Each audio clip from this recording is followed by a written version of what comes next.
We're unraveling the absolutely fascinating journey of a medieval trade guild that somehow morphed into history's most talked about fraternity.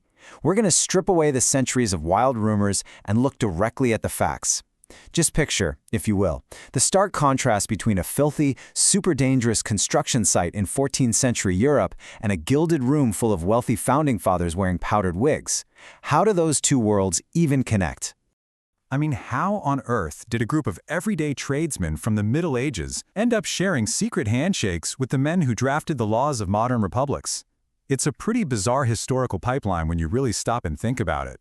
We have men designing transparent democratic governments while at the exact same time participating in the closed-door, secretive rituals of ancient stoneworkers. Section 1. The Medieval Stonemason Origins. To really grasp the modern mystique of the Masons, we've got to travel back in time, long before the Renaissance, back to the master craftsmen who built Europe's magnificent cathedrals. Picture this, it's the 1300s. You're a highly skilled stonemason, moving across some pretty dangerous territory to find work in a new town. But, there's no such thing as a passport, no driver's license, no quick background check. And if you let an unskilled worker build a 200-foot stone arch, it could collapse and literally kill dozens of people. So how do you prove you're a true master and not some dangerous amateur? You use secret passwords and handshakes. Secrecy wasn't some spooky party trick. It was a literal life-or-death resume verification system. So our earliest real glimpse into this world comes from the Regis poem in 1390, which is the oldest known document laying out the moral and professional duties of these craftsmen. But as the centuries rolled on, that massive cathedral building boom eventually slowed down. To keep their lodges funded and alive, these working tradesmen slowly started opening their doors to wealthy, educated men, so-called speculative masons who had, frankly, never actually touched a chisel in their lives. By the time the first Grand Lodge was founded in London in 1717, the organization had entirely transformed from a union of builders into this elite philosophical club. Section 2. A society with secrets. As these guys transitioned from carrying chisels to carrying walking sticks, their secrecy evolved too. For centuries, people have nervously asked, are they some shadowy secret society plotting in the dark? Well, UCLA historian Margaret Jacob, who is literally one of the top experts on this subject, she doesn't mince words. Her blunt reality check completely shatters that dominant modern myth. She just flat out says, no, that's false. You see, they aren't a secret society, they're a society with secrets. There's a huge difference. They don't need to hide underground anymore to protect medieval trade secrets, but they kept the passwords and rituals as a philosophical nod to their origins. I mean, they proudly put signs on their buildings, they march in public parades, they wear rings identifying themselves. They aren't hiding their existence at all. They just protect the symbolic tools handed down from their cathedral-building ancestors to keep that sense of exclusive brotherhood alive. Section 3. History's most powerful members. Okay, I want you to just take a second and think about one single, absolutely extraordinary number, 25. That is because as many as 25 of the 55 men who attended the 1787 Constitutional Convention, the guys who laid the actual foundation of American democracy, had sworn oaths to this brotherhood. Think about the wild irony there. The exact same men designing a free, transparent republic were also deeply devoted to a private, closed-door fraternity. The survival traditions created to protect medieval stoneworkers had officially captivated the architects of modern government. George Washington, Benjamin Franklin, these historical giants were all proud members. Section 4. Conspiracy versus philanthropy.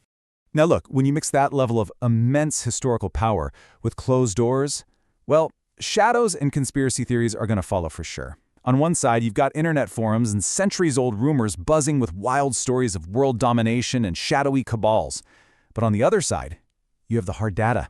And the contrast is kind of mind-blowing. The reality is, they are quietly giving away roughly $2 million a day to charity. $2 million every single day. Plus, they run 22 children's hospitals that don't charge families a single dime for world-class medical care. So far from plotting some grand scheme against the public, their lodges actually demand strict grounding principles. This is where those medieval origins really shine through today. Instead of building physical stone walls, these speculative masons took the literal tools of their ancestors, the square, the compass, the plumb line, and turned them into metaphors for building strong moral character. The entire focus shifted to religious tolerance, massive charity, intense moral discipline, and brotherhood. And try to imagine how incredibly radical this was 300 years ago. Europe was literally tearing itself apart in bloody religious wars. But as historian S. Brent Morris points out, the Masons created this unique space where they demanded men drop their political and religious arguments right at the door. If you believed in a higher power, boom, that was enough. This radically tolerant idea is exactly why even today, you will find a Bible, a Quran, and a Torah resting on the exact same altar in their lodges. Section 5. Symbols in Plain Sight. Okay, let's tackle a specific myth that I know absolutely everyone has heard. While the Masons definitely use symbols in their private meetings, they do not own all the ones popular culture thinks they do. Take that iconic floating eye of Providence inside the pyramid on the back of the US $1 bill. Everyone thinks it's Masonic, right? Actually, it's just standard 18th century Christian imagery. Artists and governments everywhere were using it at the time to represent God watching over humanity. It was never meant to be some secret Masonic stamp of ownership on the US economy. But while they don't own the eye on the dollar bill, they definitely left a massive physical mark on the country. Directly mirroring their medieval ancestors who laid the cornerstones of Europe's grand cathedrals, these modern Masons were invited to literally lay the physical cornerstones of American infrastructure. They kept this deeply ceremonial role for our most iconic structures, formally dedicating the National Cathedral in Washington, D.C., the pedestal of the Statue of Liberty, and countless major government buildings across the East Coast.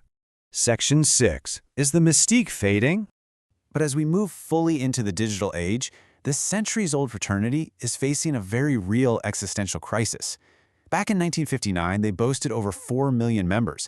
It seemed like every prominent guy in town belonged to a lodge. But today, that number has plummeted to under 1 million. It's just a steep, undeniable freefall over the last few decades, leaving a lot of these massive, historic lodge buildings completely empty or struggling to keep the lights on. Historian John Dickey really hits the nail on the head regarding this decline. And think about the irony here for a second. A secret handshake that literally had to be kept quiet under threat of death back in the 1300s, today you can expose it with a 2-second Google search.